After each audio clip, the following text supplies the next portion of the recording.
کا یہاں سے پکارو، چاہے کہیں سے بھی حضور کا نام لے لو، اللہ کے رسول کا نام اتنا بابرکت نام ہے، اس نام سے اللہ تعالیٰ پریشانیوں کو دور فرما دیتا ہے۔ جو ہو چکا ہے جو ہوگا حضور جانتے ہیں، تیری عطا سے خدایا، سب کو پڑھنا، سب کو پڑھنا، تیری عطا سے خدایا، اتنا پڑھ لیا حضور جانتا ہے، حضور کا ذکر کریں گے انشاءاللہ اتنا ملے گا کوئی کمی نہیں رہ پائے گی۔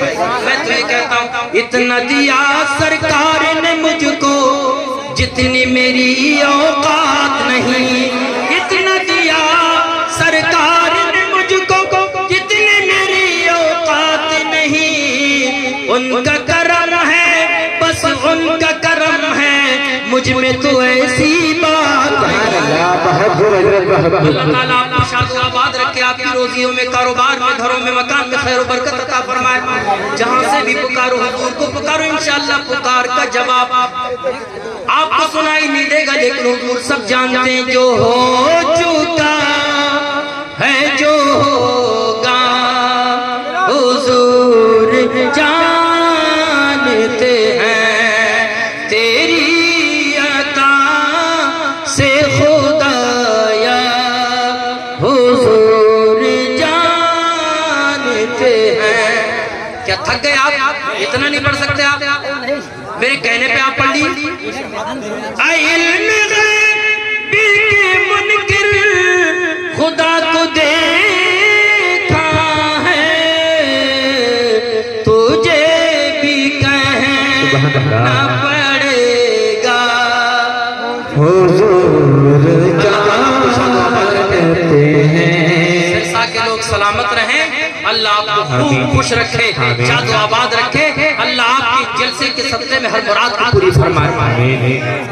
سرسا بہت دور ہے مدینہ شریف سے، آپ کو لگتا ہوگا، لیکن یاد رکھو سرسا سے تو مدینہ شریف بہت قریب ہے، بیچ میں صرف سمندر ہی تو ہے۔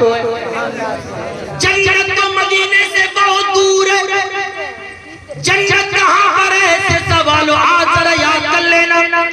جنت بہت دور ہے، زمین سے آسمان تک 500 سال کی مسافت، ایک آسمان سے دوسرے آسمان تک 500 سال کی مسافت، آسمان 7 ہے، گویا کہ آپ 5 کو 7 میں ضرب دو تو کتنے سال بنتے ہیں سب جانتے ہیں، لیکن میرے نبی کے علم غیب کا اندازہ کرو، میرے نبی کتنا دور کا دیکھا کرتے ہیں، 7 آسمانوں سے اوپر جنت، لیکن میرے نبی مدینے میں رہ کر جنت کا نظارہ ملاحظہ فرما رہے ہیں۔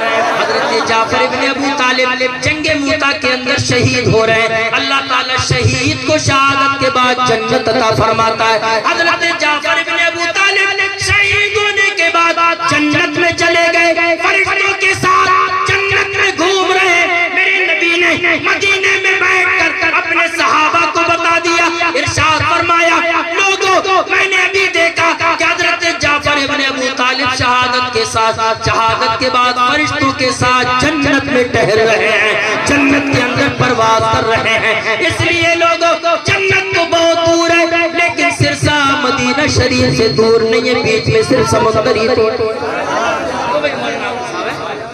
خدا کرے مولانا عاقب صاحب اور گاؤں کے سب لوگوں کو 2024-25 میں عمرہ کی سعادت حاصل ہو۔ وہ مومنوں کی تو جانوں سے بھی قریب ہوئے، کہاں سے کسی نے پکارا حضور جانتے ہیں، کہاں سے کسی نے پکارا حضور جانتے ہیں۔ آج نبی کا ذکر کرنے کے لیے آئے ہو، بہت عقیدت کے ساتھ آپ نے ذکر سنا، ذکر سن رہے ہیں، انشاءاللہ آپ سنتے رہیں گے، بعد میں بھی علماء کو سماعت کرتے رہیں گے، اس لیے کہ نبی کا ہمارے اوپر احسان ہے۔ اللہ نے قرآن میں اس کو بیان فرمایا، اے لوگو مومنین پر اللہ نے احسان فرمایا کہ ایک رسول تمہاری رہبری رہنمائی کے لیے بھیج دیا۔ احسان ذرا دیکھو نبی کا، دنیا میں بے شمار نبی آئے، پیغمبر آئے، رسول آئے، سب معجزے لے کے آئے، لیکن اللہ نے اپنے آخری نبی ہم سب کے آقا و مولا کو اس دنیا میں بھیجا تو آپ کے وجود کو سراپا معجزہ بنا کے بھیجا۔ نبی بہت آئے تھے لیکن میرے نبی کی شان یہ، وہ چلے تو معجزہ بن جائے، وہ بولے تو معجزہ بن جائے، وہ اگر بیٹھ جائے تو معجزہ بن جائے۔ دنیا آج چاند پہ جا رہی ہے، لوگ کہہ رہے ہیں کہ فلاں چاند پہ چلا گیا، لیکن لوگوں چاند پہ جانا تو تمہیں یاد رہا لیکن تم بھول گئے۔ دنیا آج چاند پہ جا رہی ہے لیکن میرے نبی نے 1400 سال پہلے انگلی کا اشارہ کر کے چاند کے ٹکڑے کرے۔ سبحان اللہ، بہت زندہ باد، زندہ باد۔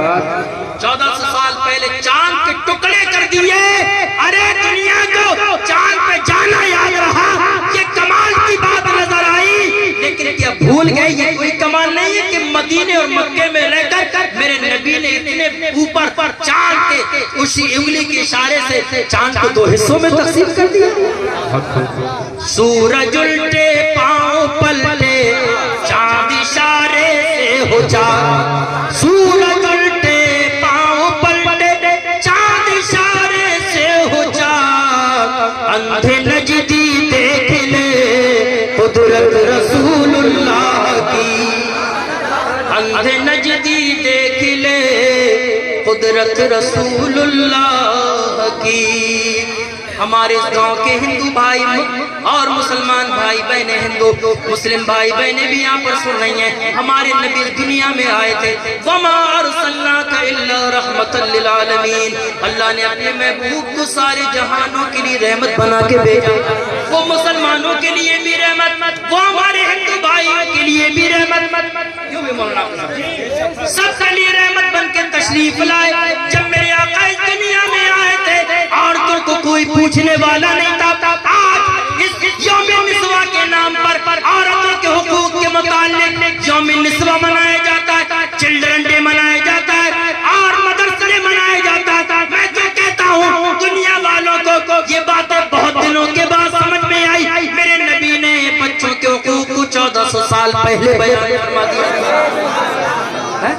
میرے نبی نے فرمایا من لم یوقر کبیرنا ومن لم یرحم صغیرنا، لوگوں تمہارے سماج کے اندر جو بچے ہیں، جو چھوٹے ہیں، تمہیں بڑوں کو چاہیے اپنے بچوں سے پیار کیا کریں، جو بچوں کو چاہیے جو تمہارے بڑے ہیں ان کی عزت کیا کریں۔ بلکہ میرے نبی نے فرمایا جو چھوٹوں سے پیار نہ کرے، جو بڑوں کی عزت نہ کرے، وہ ہماری سوسائٹی کا ممبر ہی نہیں۔ بے شک، سبحان اللہ، سبحان اللہ، زندہ باد۔ یوم نسواں عورتوں کے نام پر، ان کے حقوق کے نام پر دن منایا جاتا ہے کہ نہیں؟ مدرس ڈے منایا جاتا ہے، لیکن دنیا والوں کو بعد میں سمجھ میں آئی، میرے نبی نے 1400 سال پہلے بتا دیا الجنت تحت اقدام الامہات، لوگوں جنت تمہارے قدموں کے نیچے۔ بے شک، سبحان اللہ، سبحان اللہ۔ اب سنیں ایک بات، جب حضور اس دنیا میں آئے، بس میں ختم کرنے والا ہوں، حضور جب اس دنیا میں تشریف لائے تھے نا، عورتوں کی کوئی ویلو نہیں تھی، عورتوں کو کوئی پوچھنے والا نہیں تھا، عورتوں کی کوئی عزت نہیں تھی، بلکہ یہاں تک معاملہ تھا کہ اگر شوہر کا انتقال ہو جاتا تھا، بس میں اس تقریر کا جو ہے بہت ہی اہم پوائنٹ اور بہت ہی اہم گفتگو آپ کو بتانے کے لیے چلا، تاکہ ہماری ماں بہنوں کو بھی معلوم ہو، ہمارے بچوں کو بھی معلوم ہو۔ میرے آقا جب اس دنیا میں تشریف لائے، عورتوں کی عزت کرنے والا کوئی نہیں تھا، عورتوں کے ساتھ بڑا ظلم کیا جاتا تھا، عورتوں کے ساتھ بڑی زیادتی کی جاتی تھی، یہاں تک معاملہ تھا کہ اگر کسی شوہر کا انتقال ہو جاتا تھا اور لوگ یہ سمجھا کرتے تھے کہ اس عورت کی نحوست کی وجہ سے یہ شوہر مرا ہے، یہاں تک کہ اس شوہر کے ساتھ عورت کو بھی مار دیا جاتا تھا، منحوس سمجھا جاتا تھا عورتوں کو۔ یہ عرب کی بات نہیں، ہندوستان کی بھی بات ہے، ہندوستان کی تاریخ پڑھو، یہاں بھی ایسا ہی معاملہ تھا۔ کہ اگر شوہر کا انتقال ہو گیا، شوہر مر گیا، تو لوگ یہ کہتے تھے کہ یہ عورت کی نبوست ہے، یہاں تک کہ وہ لکڑی کے ڈھیر پر رکھ کر عورت کو بھی زندہ جلا دیا جاتا تھا۔ لیکن سنو ذرا اپنے نبی کی تعلیم، اپنے نبی کا پیغام دیکھو۔ میرے نبی نے دنیا والوں کو ایسے ماحول میں، ایسے زمانے میں آ کر جب عورتوں کو کوئی پوچھنے والا نہیں تھا، میرے نبی نے مکے کی سرزمین پر اعلان کر دیا تھا، دنیا والوں کو بتا دیا تھا، اے لوگوں، تم میں سب سے اچھا آدمی، سب سے بہتر آدمی، سب سے عزت دار آدمی وہ ہے جو اپنے گھر والی کے لیے اچھا، اپنے گھر والوں کے لیے اچھا ہے۔ میرے نبی نے فرمایا میں بھی اپنے گھر والی کے لیے اچھا ہوں، تم بھی اپنے گھر والی کے لیے اچھے بن جاؤ۔ کتنا اچھا پیغام ہے۔ جب مکے کے لوگوں نے یہ سنا تو ان کی عقل میں بات آ گئی کہ عورت کی بھی سماج میں عزت ہے، عورت کا بھی کوئی مقام ہے۔ یہی تک نہیں، میرے نبی نے ایک مرتبہ یہ اعلان کیا تھا مکے کی سرزمین پر، لوگوں یہ تمہارے گھر کے اندر جو عورت آئی ہے بھی آ کر یہ شیشے کی طرح، یہ نازک آئینہ ہے، اس کا دل مت توڑا کرو، یہ نازک ہے، جب اس کا دل ٹوٹے گا تمہارا گھر برباد ہو جائے گا۔ اس لیے کہ عورت گھر کی عزت ہے، گھر کی رونق ہے۔ اگر عورت مائکے چلی جائے تو گھر کے اندر سنسان کا ماحول پیدا ہو جاتا ہے، گھر کے اندر بے رونقی پیدا ہو جاتی ہے۔ یار یہ عورت ہی تو ہے، دنیا کے اندر بچے نظر آ رہے ہیں، دنیا کے اندر گھروں میں جو بچوں کی صورت میں رونقیں نظر آ رہی ہیں، لوگوں یہ کس کی وجہ سے؟ یہ عورت ہی کی وجہ سے۔ یہ مذہب اسلام نے عورتوں کو ظلم اور زیادتی کا شکار نہیں کیا، نشانہ نہیں بنایا، بلکہ اللہ کے قرآن میں لکھا ہے کہ اگر عورت کی شادی بھی ہو جائے تو شادی کے بعد بھی اس کے باپ کا دروازہ اس عورت کے لیے بند نہیں ہو جاتا۔ اگر عورت کی شادی ہو جائے تو اس کے بھائی کا دروازہ اس بہن کے لیے بند نہیں ہو جاتا، یہاں تک کہ شوہر کا بھی انتقال ہو جائے، اللہ کے قرآن میں لکھا ہے ایسا نہیں ہے کہ شوہر کے انتقال کے بعد تو شوہر کے مکان میں نہیں رہ سکتی، بلکہ اللہ کے قرآن میں لکھا ہے کہ شوہر کے انتقال کے بعد بیوی کو اس کے گھر کے مکان سے حصہ بھی ملے گا، جو جائیداد چھوڑی اس کو اس سے بھی حصہ ملے گا۔ بتائیے کس نے دیے ہیں؟ مذہب اسلام نے۔ اور وہ زمانے میں ان چھوٹی چھوٹی بچیوں کو، لڑکیوں کو زندہ درگور کر دیا جاتا تھا۔ بس آخری پیغام سمجھے نہیں، ایک صاحب کو آئے، اپنی بچی کو لے کے گئے کنویں کے مڑہر پہ لے کے گئے، کہا بیٹی ذرا نیچے دیکھو۔ جب بیٹی نے نیچے دیکھا تو فوراً دھکا دے دیا اور کنویں کے اندر اس کو ڈبو دیا۔ زندہ دبا دیا کرتے تھے، زندہ گڈھا کھود کے بے دردی کے ساتھ لوگ اپنی بچیوں کو دفن کر دیا کرتے تھے۔ کوئی داماد بننا پسند نہیں کرتا تھا۔ اگر کسی گھر کے اندر بیٹی پیدا ہو جاتی تھی، لوگوں کے چہرے کالے پڑ جاتے تھے، لوگ جو ہے بدنامی کی وجہ سے گھر سے نکلنا پسند نہیں کرتے تھے، بے عزتی سمجھا کرتے تھے اور پریشان ہو جاتے تھے، غم ٹینشن کے شکار ہو جاتے تھے۔ لیکن میرے نبی نے فرمایا، دنیا والوں کو پیغام دے دیا، لوگوں اس بچی کو جو تمہارے گھر کے اندر آئی ہے اسے اپنے اوپر زحمت مت سمجھنا، بلکہ یہ زحمت نہیں بلکہ خدا کی طرف سے رحمت اور برکتیں بڑھ کر آئی ہے۔ اللہ تعالیٰ تمہارے گھروں کے اندر اس کی وجہ سے برکتیں پیدا۔ یہاں تک کہ ایک مرتبہ میرے نبی کا گزر ہو رہا تھا، راستے سے راستے کے پڑوس میں ایک مکان تھا، میرے نبی نے دیکھا گھر کے اندر اجالا ہے، گھر کے اندر روشنی ہے، گھر کے اندر ہر طرف اجالا ہی اجالا ہے۔ ظاہر سی بات اس زمانے میں اس طرح سے لائٹنگ کا زمانہ نہیں تھا، اس طرح سے ترقی کا دور نہیں تھا۔ وہ نور کیسا تھا، وہ روشنی کیسی تھی، وہ اجالا کیسا تھا، وہ خدا کے نور کا جلوہ۔ صحابہ نے عرض کیا یا رسول اللہ یہ روشنی کیسی ہے، یہ مکان کس گھر کے اندر اجالا کیسا ہے؟ لوگوں تم بھی سنو، بچوں تم بھی سنو، میرے سماج کی مائیں بہنیں بھی سنیں، بچیاں بھی سنیں۔ میرے نبی نے فرمایا اے میرے صحابیوں، اے میرے دیوانوں، اے مجھ سے محبت کرنے والوں، اے مجھے چاہنے والوں، میں تمہیں بتا دینا چاہتا ہوں اس گھر کے اندر جو اجالا وہ اس وجہ سے ہے، یا تو اس گھر کے اندر کسی یتیم کی پرورش ہو رہی ہے، یا اس وجہ سے روشنی ہے کہ اس گھر کے اندر کسی بچی کا جنم ہو رہا ہے۔ سبحان اللہ، سبحان اللہ۔ کسی بچی کا جنم ہو رہا ہے جس کی وجہ سے اس گھر کے اندر رونقیں ہیں، روشنی ہیں۔ لوگوں اپنے بچوں کو بالغ ہونے سے پہلے دنیا کی تعلیم کے ساتھ ساتھ مولانا عاقب صاحب کے پاس لے جا کر ان کے حوالے کر کے اپنے بچوں کو اتنا دین سکھا دو تاکہ اگر اس کی شادی ہو جوان بیٹے کی تو اس کی دلہن کے آنے کے بعد جو کسی کی بہن ہے، جو کسی کی بیٹی ہے، جو کسی کے جگر کا ٹکڑا ہے، جو کسی کے جگر کا ٹھنڈک اور سکون ہے، وہ کسی کی بہن بیٹی ہے، تاکہ تمہارا جوان بیٹا طلاق کے نام پر اور حقوق نہ دینے کے نام پر اس کسی کی بیچاری بہن بیٹی کے اوپر ظلم اور زیادتی نہ کر سکے۔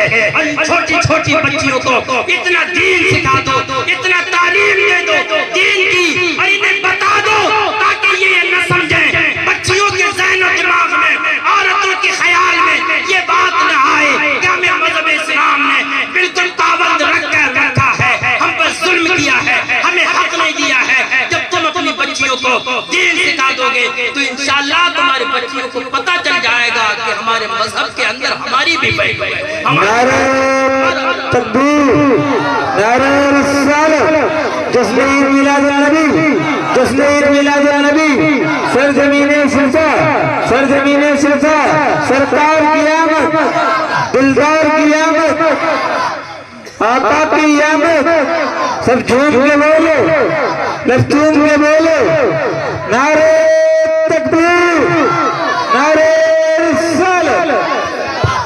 کیوں عورت پر ظلم ہوتا ہے؟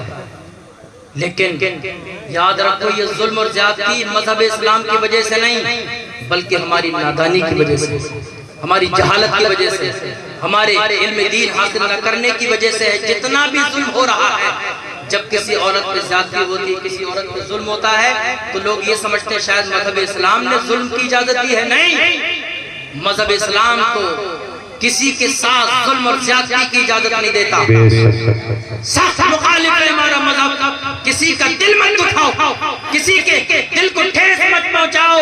آج عورتوں پر جو ظلم ہو رہا ہے وہ ہماری آپ کی نادانی کی وجہ سے۔ مجھے افسوس ہوا کہ ایک جگہ صرف اس وجہ سے عورت کو طلاق دے دی کہ ٹائم سے کھانا نہ بناتا۔ یار اس وجہ سے طلاق دی جائے؟ مجھے بتاؤ آپ کی بیٹیاں بھی ہیں کہ نہیں؟ آپ کی بیٹیاں بھی، آپ کی بھی بہنیں جو شادی شدہ ہو کے دوسرے کے گھر چلی گئی، لیکن یاد رکھو، مجھے بتاؤ ذرا، اپنے کلیجے پہ ہاتھ رکھ کر بتانا، اپنے دل پہ ہاتھ رکھ کے بتانا، یہ بتاؤ اگر تمہارا داماد، تمہارا بہنوئی، تمہاری بہن بیٹی پہ اگر ظلم کرے، زیادتی کرے، گھر سے دھکا دے کے نکال دے، اگر اس کو مارے، اسے طلاق دے دے، میں سمجھتا ہوں کوئی باپ بھی پسند نہیں کرے گا، کوئی بھائی پسند نہیں کرے گا، بلکہ تکلیف ہوگی، چوٹ لگے گی۔ مجھے بتاؤ جو تمہارے بیٹوں کے گھر میں بیاہ کے آئی ہے کیا وہ کسی کی بہن نہیں ہے؟ کیا وہ کسی کی بیٹی نہیں ہے؟ کیا وہ کسی کی جگر کا ٹکڑا نہیں ہے؟ جب تم اپنی بہن بیٹی کے بارے میں ان باتوں کو پسند نہیں کرتے ہو تو دوسرا اپنی بہن بیٹی کے بارے میں کیسے پسند کرے؟ کوئی پسند کرے گا؟ اور ایک جگہ طلاق ہوئی اس وجہ سے کہ وہ سالے صاحب نے پیسے لے لیے، بہنوئی صاحب کے پیسے نہیں دے رہے تھے، قرضہ لیا اس نے، دینے کا نام اس نے نہیں لیا۔ اور بات تو یہ ہے کہ آج اگر کوئی کسی کو قرضہ دے بھی دیتا ہے تو دینے کا نام کوئی نہیں لیتا۔ اب بیچارہ جس نے احسان کیا قرضہ دے دیا، اگر وہ مانگنے کے لیے چلا جائے تو اس کی ماں بہنیں کر دیا، 100 گالیاں اسے ملتی ہیں۔ حالانکہ اس نے بیچارے نے قرضہ دیا، پریشانی میں آپ کا ساتھ دیا، آپ کی تکلیف، آپ کی پریشانی، بیماری کے وقت میں آپ پہ احسان اس نے کیا تو بہت جلدی دینا چاہیے قرضہ۔ اور اگر آپ کے پاس نہیں بھی ہے تو آپ انسانیت کے ساتھ یہ کہہ دیں بھائی ابھی پریشانی دور نہیں ہوئی ہے، بہت مقروض ہو گیا تھا، آپ کو جو ہے قرضہ دے دوں گا، آپ کا شکریہ کہ آپ نے بہت بڑا احسان ہم پہ کیا۔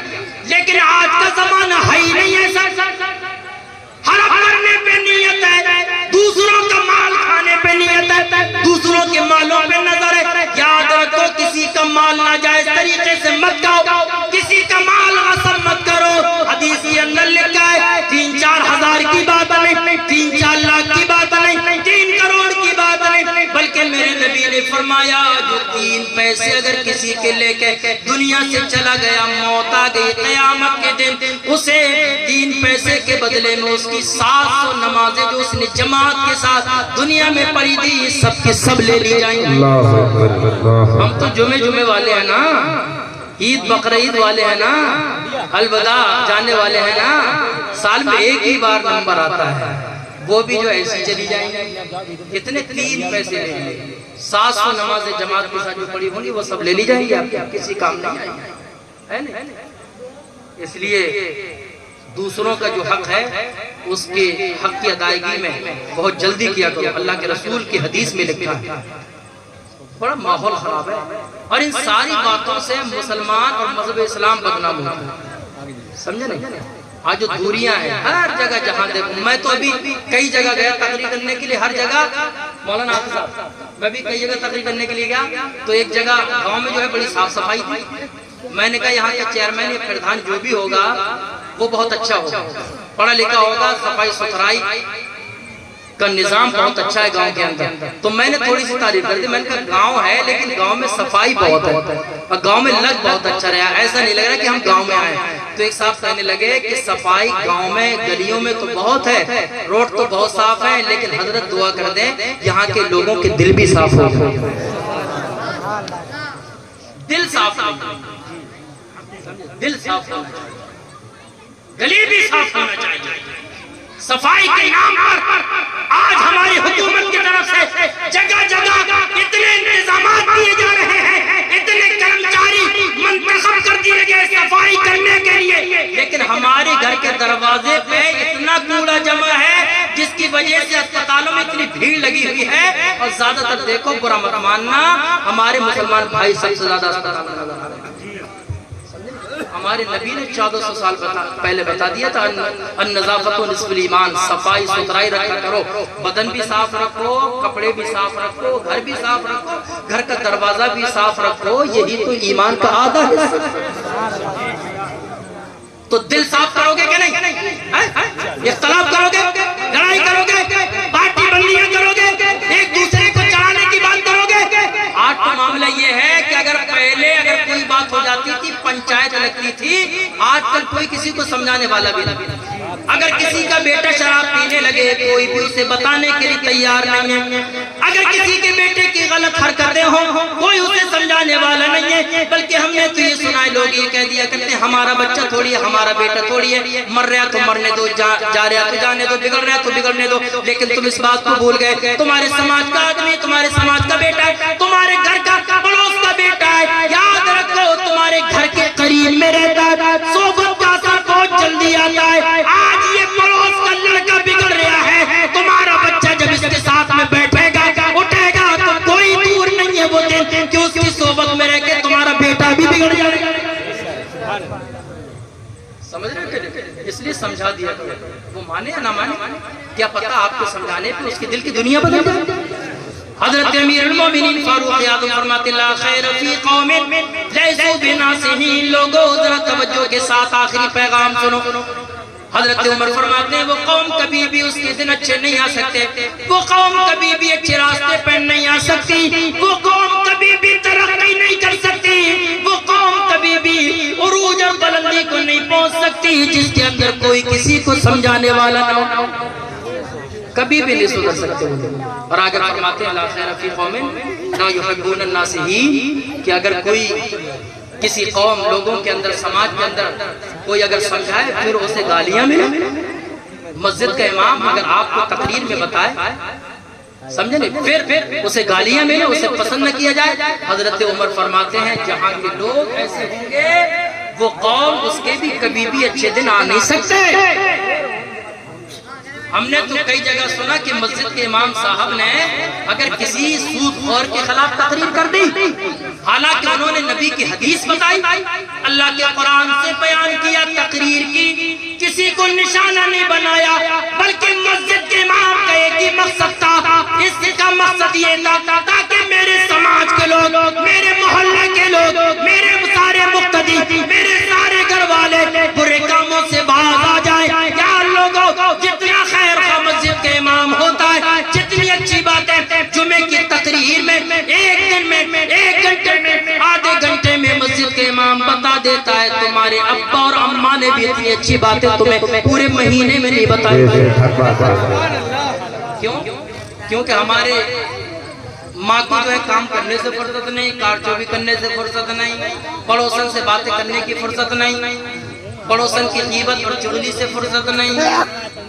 اس نے کتنے کا جوڑا بنایا، اس کے گھر میں کیسا ماحول ہے، اس کے شوہر میں اس میں لڑائی ہو گئی، آج اس کی لڑکی کے ساتھ یہ ہو گیا۔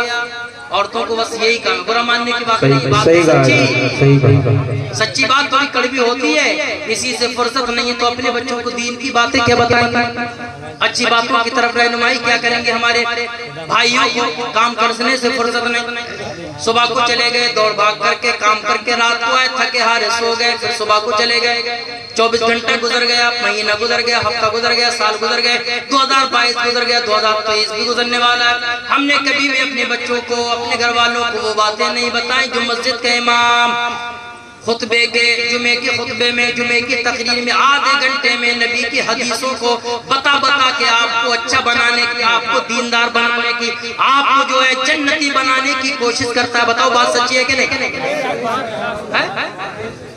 تو میرا بس ایک ہی پیغام ہے کہ پارٹی بندیاں چھوڑ دو، شادی اگر کسی کے ہو تو تماشا مت بناؤ، رشتہ داروں کے سامنے یہ پنچایت مت کرو، بلکہ تمہارا یہ بھائی ہے، اس کی عزت کی لاج رکھو، رشتہ داروں کے سامنے، بار والوں کے سامنے اسے بے عزت کرنے کی کوشش مت کرو۔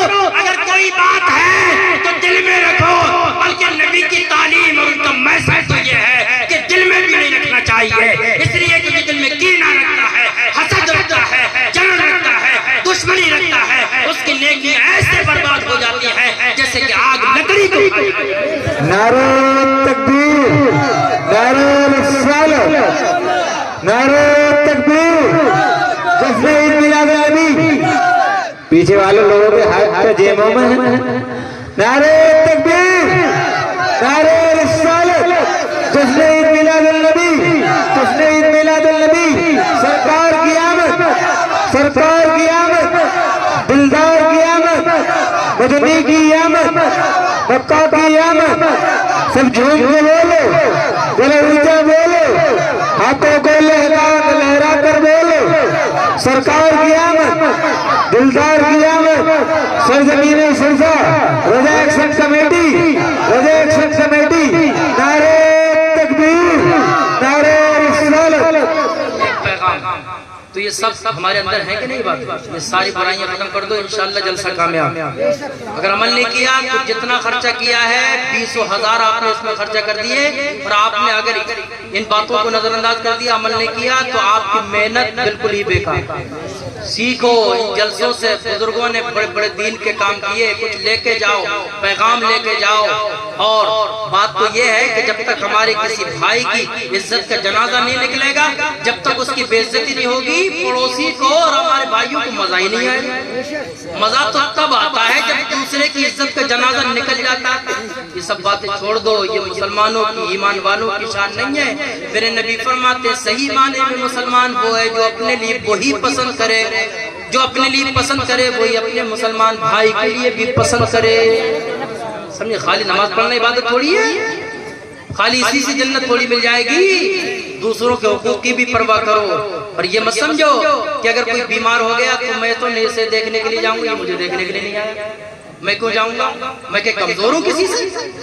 میرا کیا گھر مکان کیا کسی سے ہلکا ہے کیا؟ کہ میرے پاس بینک بیلنس کم ہے کیا؟ میرے پاس سب کچھ ہے، مجھے کسی کی ضرورت نہیں ہے، میں کسی کو سلام نہیں کروں گا، بلکہ میرے پاس سب کچھ ہے، مجھے سلام کرے لو۔ یہ گھمنڈی کہاں سے بن گیا؟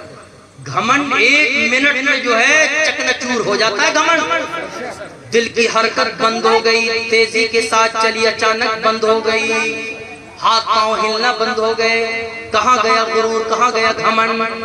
اس لیے کبھی بھی گھمنڈی مت بنو، تکبر مت کرو۔ اگر وہ آپ کو دیکھنے کے لیے نہیں گیا، آپ کا رشتہ دار یا آپ کا پڑوسی، ہو سکتا ہے بیچارے کے سامنے کوئی مجبوری ہو سکتا ہے کوئی پریشانی ہو، کسی کام میں پھنس گیا ہو، نہیں گیا ہو، اور جایا کرو دیکھنے کے لیے۔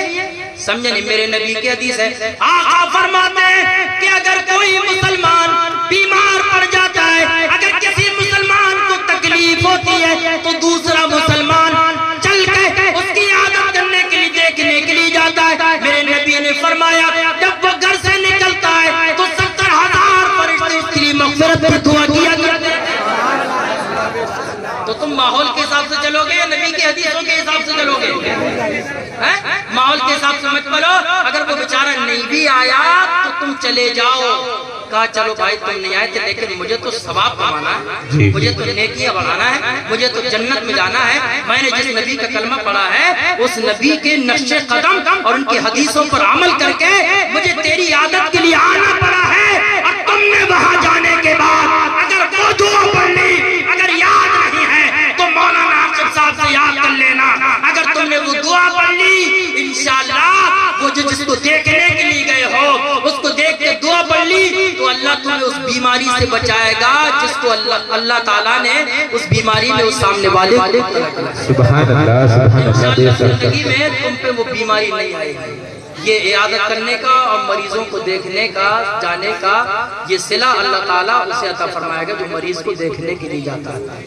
سمجھے ایک جگہ دعوت میں بیچارہ غریب آدمی تھا, بس آخری بات ہے اس کے بعد ختم کرتا ہوں.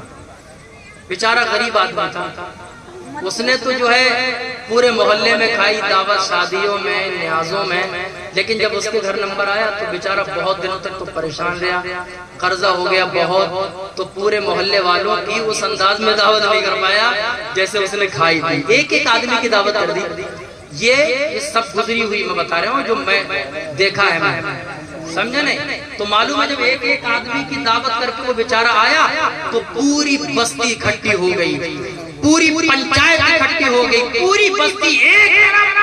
اور یہ بیچارہ غریب آدمی جس کے اوپر ایک بیٹی کا سایہ نہیں بلکہ کئی کئی بیٹیوں کا سایہ ہے. ارے یار ایک بیٹی کی شادی کرنا جہیز کی اس لعنت کی وجہ سے اتنا مشکل ہو گیا تو آج 6 بیٹی کی شادی کرنا ایک غریب آدمی کے لیے کتنا مشکل ہوگا. تم نے اس کی عزت کا جنازہ نکال دیا. اس کے دکھ اور درد کو محسوس کرنا چاہیے تھا, اور رشتہ داروں کے سامنے اس کے گھر پہ بارات آ رہی ہے, بے عزت کرنے کی بجائے ہونا تو یہ چاہیے تھا اور اس کی مدد کرتے. لیکن پنچایت اکٹھی ہوئی اور سارے لوگوں نے میٹنگ کی کہ اس نے تو چیولا نیت کھائی تھی, اس نے تو پورے گھر کے ساتھ کھائی تھی, ہم ایک ایک آدمی کھلا رہے. صحیح کہا, بہت بہت یہ باتیں ہیں کہ ایک ٹائم اگر تمہیں کھانا نہیں ملے گا تو کہ مر جاؤ گے کیا؟ کربلا والوں کے بہت نعرے لگاتے ہو, خوب بریانی کھاتے ہو ان کے نام کی, خوب شربت پیتے ہو, خوب نعرے لگاتے ہو کہ بھول گئے انہوں نے تو کئی دن تک کھانا نہیں کھایا تھا لیکن کوئی شکوہ نہیں کیا تھا, کوئی جو ہے انہوں نے اپنی زبانوں پر ناشکری کے الفاظ نہیں کہے تھے. اب بتاؤ ایک غریب آدمی اگر کسی مجبوری کی وجہ سے سب کو نہیں کھلا پا رہا ہے, ایک ایک آدمی کی دعوت کر دی تو ہونا تو یہ چاہیے تھا اس کے ہاتھ بٹاتے, کام میں اس کی جو ہے مدد کرتے اور اس کے بعد جو ہے اس کا شکریہ ادا کرتے اور اس کی عزت کا جنازہ نہیں نکالتے. اللہ تعالیٰ ہم سب کو عمل کی توفیق عطا فرمائے. بس میں نے جو کہا اس پر عمل کیجیے, اور میرے بولنے میں کوئی غلط خامی صاحب نے غلطی ہو گئی ہو اللہ اپنا جو وسیلے سے معاف فرمائے. سب لوگ کلمہ شریف پڑھ لیں. حضرت علامہ مولانا محمد عمر رضا صاحب قبلہ بریلی شریف کی سرزمین سے تشریف لا چکے ہیں, ان کا بھی انشاءاللہ آپ کو خطاب سماعت کرنا ہے. سب لوگ کلمہ شریف پڑھ لیں. لا الہ الا اللہ محمد رسول اللہ استغفر اللہ ربی من کل ذنب و اتوب الیہ. السلام علیکم.